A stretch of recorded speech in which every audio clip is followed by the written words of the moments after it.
Yo, I'm all over the place. Still living for now.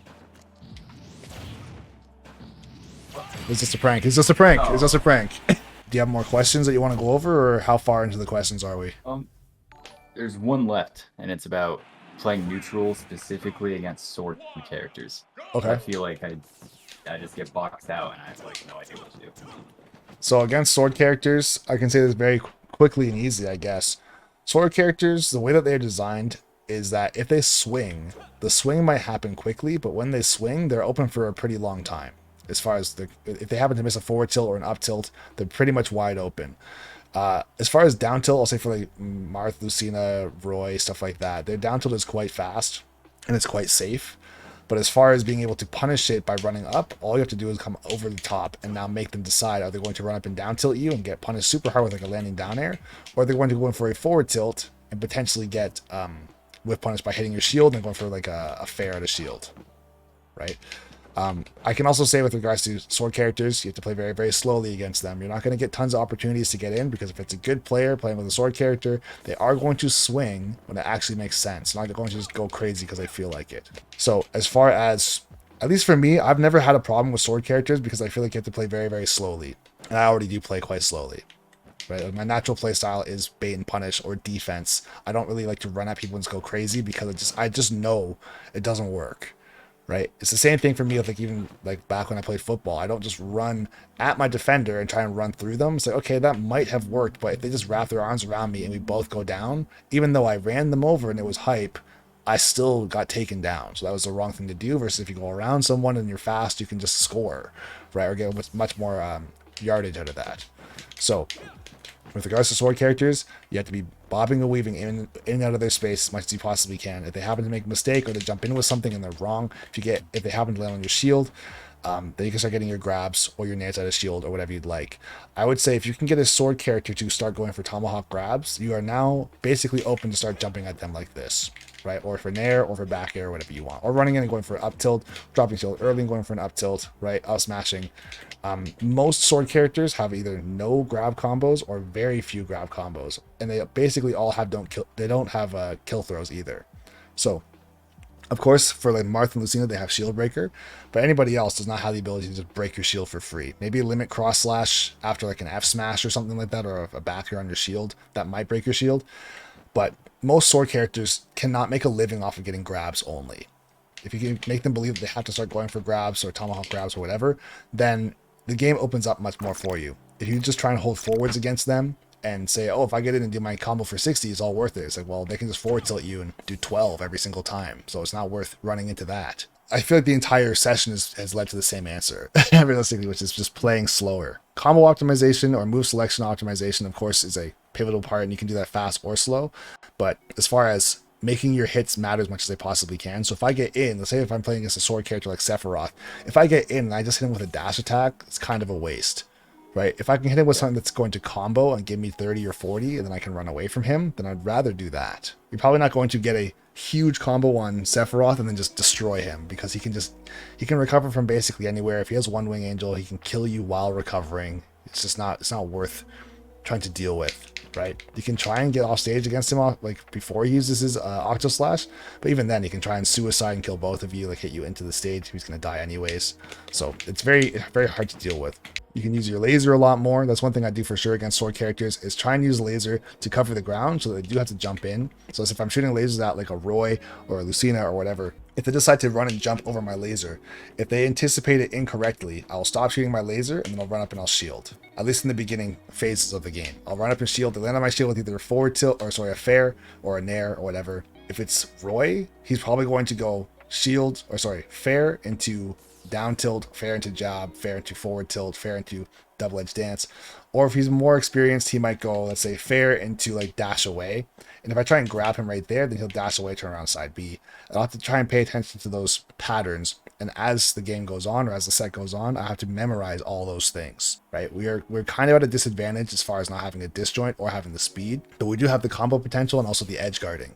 A character like Roy can die at 30 off stage, right? But you have to get him there. So if you know you can fight a character like Roy or Cloud or Ike, and they can die at 30 if you just play your cards right, that means you don't have to go in there and get 50 neutral exchanges in your favor. You can win neutral 4 times. Let's say you get like an up tilt into Nair, something super simple. Then if he jumps high, you catch him here. If he goes low, you can go for a spike. Even if you trade, you try and go for a tech. You can force him super low, right? And this even just scare him, which I've killed Roy's and Clouds before just by going out there like this and not even hitting them. And they go super low because they don't want to get spiked or jump into a fair, and then they gimp themselves. If they don't get scared, let's say they do try and come up with you, then you can just go for a fair like this, and you can make it back and you're basically chilling. But you have to really try and pressure them off stage. That's the main weakness of sword characters, besides not having a projectile, or mostly not having a projectile. I'll say like Martha and Lucina, the recovery is decent. If they have their jump, they can make it back from anywhere, basically. But if they don't have a jump, they're 100% screwed. Their up B goes like straight up. Here's the thing. Their edge guarding is very good, but edge guarding and recovery is obviously not the same thing, even though it all happens out here. Martha and Lucina in the driver's seat out here, so when they're doing this to you, that's terrifying and terrible when it happens to you. But as far as them trying to recover against you, if they go like this and try and hit you, it's like, okay, sure, you can try and go for that. But if I, like, let's say, jump with you, you go for it, and then go for a fair, you can actually trade with their up B, clank, and still make it back. It's scary, but you can do that. It's just things that you should know about as well. So really pushing your limit, or if you actually chase them out there very deep, this is one thing I do. If I'm fighting against a sword character who I know likes to recover very low, or is really like stretching their recovery as far as they possibly can, then I'm going to jump out there as soon as I knock them off stage and force them to go to the bottom corner of the stage, or go for a mix-up to start going high over top of me with their jump. If they never feel like they have to go high, it's going to be very hard to catch them down low, because they can go quite low, right? We can go pretty low too. But if they start going high, go like this, catch them with fair, then they're just absolutely dead at like 30 or 40 because they just don't have a jump. One thing that kind of might be the reason for like the autopiloting and whatnot is like, I don't know, I guess like somewhere in my brain there's not the association between like, okay, this is a video game I'm playing, and then this is like an actual person that I'm playing against. You know what I mean? So like, I don't necessarily think of it like, or like all the time. I have to like consciously think like, okay, he's doing this. He's most likely gonna do this. This is what he's gonna roll in. Yeah. So you're basically saying you're respecting, I guess. You're not respecting the fact that you're fighting someone who actually thinks that they're fighting you. So you're basically thinking that I'm just a CPU. And not me personally, but like you're fighting a character who could do anything at any given time. So who knows what's going to happen, right? I understand that feeling entirely. When I was trying to learn Call of Duty, it was the same thing. As a low-level player in COD, when you're fighting against other low-level players, it literally is like that. It's like people could be anywhere doing anything because they have zero clue what they're doing.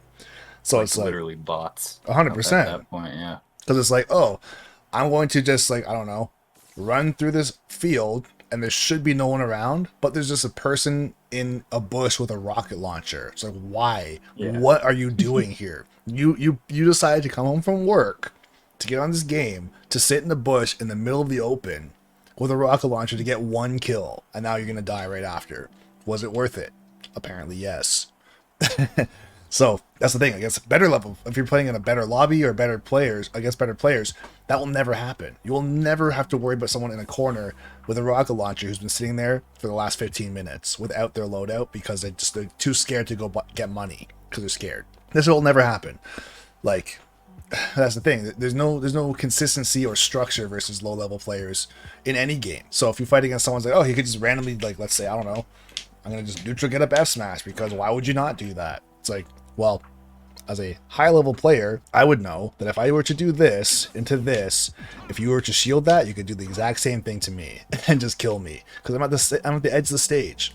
Whereas if I hit you with F smash, you're gonna go across the entire stage. Also, F smash on shield is not safe, obviously. So if I were to do that to you, if you're like right here and you did this, or let's say you go down tilt shield, and I go like, let's say neutral get up into F smash, I'm insane, and you just shield that, because up smash me and kill me, or drop shield and F smash and kill me, whatever you want. But a low-level player literally might do that, right? So for you, you might think, okay, I'm not going to shield up here because they're supposed to be scared, not me. So you start getting a little bit brave, and then you play against some dumb idiot who actually does get up F smash, and then you lose because of that. Yeah, that's a very, like, Unga bunga is what they call it in Smash. Yeah. It's like basically just playing like a caveman. Same thing happens in COD where it's like, oh yeah, I'm gonna be in this house with bouncing betties and a rocket launcher, and I'm not gonna fight anyone. I'm gonna sit here and wait till someone fights me. Just some stupid mentality like that. It's like, okay, we're playing Call of Duty, not Minecraft. Like, what are you doing? You're just gonna chill in your house the entire game? This makes no sense. As far as fighting against better players, thinking about there being structure, like if I knock you down with a forward tilt and you roll away, you better believe on your goddamn life that I'm paying attention to the fact that you rolled away. When you roll away, don't just think, oh, I escaped the situation. Think, I rolled away. That's one in the bank against me. If the same situation happens again, my opponent's probably going to think that I'm going to roll away. So if I roll away again, I'm either going to get knocked off stage, get dash attacked, back aired, F smashed, something, depending on the percent. And if you roll in and I try to go for a roll away read, you're keeping me honest. Because I can't just do the same brain dead thing over and over again and catch you for doing the same brain dead thing over and over again.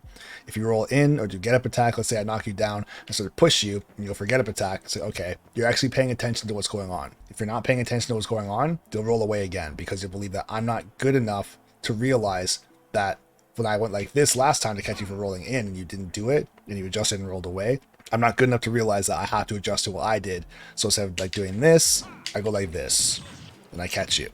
I guess the idea is keep in mind that you have the ability to influence someone, mold how they're going to play based on how you condition them. Whether or not you're trying to condition somebody or not, everything you do is conditioning. There's not certain moves that condition and other moves that don't. Like if I go like this, if I go into jab and I go for a grab because you're in shield, I'm conditioning you to hold shield for a very long time. If I go like this into jab, let's say I do that whole thing on your shield. If I do that whole thing on your shield and you stay in shield, eventually I'm going to get punished for doing this because you're paying attention. If you're not paying attention and you keep on dropping shield, I'll just keep on doing this. It's super like corny, but it's going to work. I can put on 100 damage just from doing this. But if you start to, let's say, stay in shield, and then you like roll through and you go for like an F smash or a dash grab or a side B to punish me for doing multi-jab, because now I'm just doing this in thin air, then obviously I have to adjust. I'll go like this into a grab, or go like this into one jab into a grab. I'll go like falling up air into a grab or something. Right, and now you can either try and punish me out of before I come down, because if you think I'm going to go like this, you could either just roll out of the way, or if I'm going to come in late like this, you could just fair out a shield first and hit me. But you got to be thinking about these things. Don't just think, oh, okay, well, he's going to jump at me, and literally anything could happen. I can go like this one time, I can go like this one time, I can go like this one time, I can go for an empty hop into a grab one time. I can say that at higher levels of play, a player is going to have more mix-ups, and that's how it can feel like anything could happen. But my mix-ups are going to be catered to what you're doing. Right? If I jump in like this, or like this, or like this, or like that all of that loses to shield. So it's not like, I don't know if he's going to nair, fair, back air, up air, or whatever. Like, you don't have to worry about that. You have to worry about, is he going to jump in with an aerial at all? That's what you have to worry about. And if you condition me to start losing to that situation, if I start going for tomahawk grabs, that should be a red flag going off in your head saying, okay, he's adjusted because he's paying attention, because this is a human being player that I'm playing against. Now for yourself, what beats tomahawk grab? Spot dodge, right? Nair to shield. Catch me before I come down. Like if I just do an empty hop, this is not safe to do because it's not unbeatable. You can just up smash out of shield and they'll jump right on up smash. You could even grab tech. We could both grab at the same time and try and get out of the way like that. You could roll away. If you were to do any of those things and have to adjust to that, that's what layering is, or conditioning. That's what conditioning layering exactly is, as far as like you do a move, then I do a move, and go back and forth and keep on getting our progression of our games as refined as possible. And that's how you know a matchup, or that's how you know how to fight a certain player, because you know what the progression is for them. You shouldn't think going into every single game, like if we start a game right here, don't think to yourself, I don't know what my opponent's going to do. We've already played 4 games or 5 games at this point, however many it's been. So to say you have no idea if I'm going to like do landing nair up tilt, that's just not true. You have no idea if I'm going to go, I don't know, like run up, down tilt, dash away, side B. Like you can't say that you don't know, or that you would be surprised, I guess. If you are not paying attention, or like you're autopilotting because you're more worried about yourself, and that's a practice thing. That's getting more experience to be able to not have to worry about your own combos and your own spacing, and you're just focusing on what I'm doing. Right? And that will come with time as well.